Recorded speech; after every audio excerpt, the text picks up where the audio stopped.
ঢাকা ৬ আসন থেকে যুক্ত হয়েছেন ফরহাদ বিন নূর। ফরহাদ, শেষ মুহূর্তের প্রচারে প্রার্থীরা কি বিষয়ে জোর দিচ্ছেন? প্রচারে নিশ্চয়ই তারা ব্যস্ত সময় পার করছেন, কি তথ্য রয়েছে আপনার কাছে?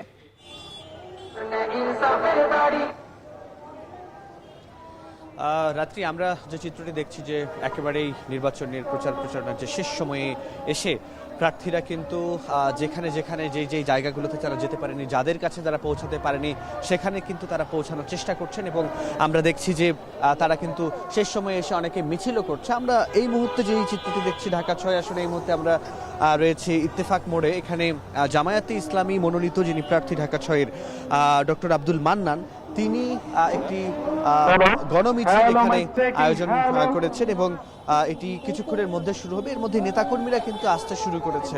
আমি যদি একটু বলে রাখি যে এই আসনে মোট ভোটার হচ্ছে 2,89,000 ভোটার এখানে রয়েছে, যার অর্ধেকই আসলে রয়েছে নারী এবং এই এলাকায় আসলে নানা রকম সংকট রয়েছে। যেমন আমরা যদি একটু বলি, এই এলাকাটি মূলত ঢাকা দক্ষিণ সিটি কর্পোরেশনের 11টি ওয়ার্ড নিয়ে গঠিত, অর্থাৎ সূত্রাপুর, ওয়ারি, গেন্ডারিয়া, কোতোয়ালির আংশিক এইসব এলাকা নিয়ে মূলত এই আসনটি গঠিত।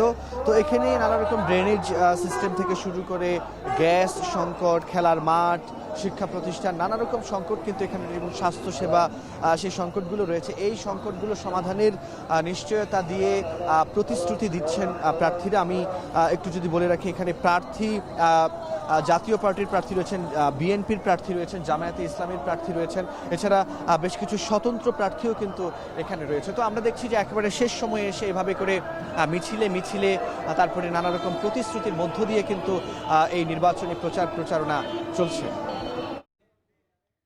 ঢাকা ৬ আসনের নির্বাচনী প্রচারণার খবর জানাতে যুক্ত ছিলেন ফরহাদ বিন নূর। দর্শক, নিচ্ছে একটা বিরতি, সাথেই থাকুন।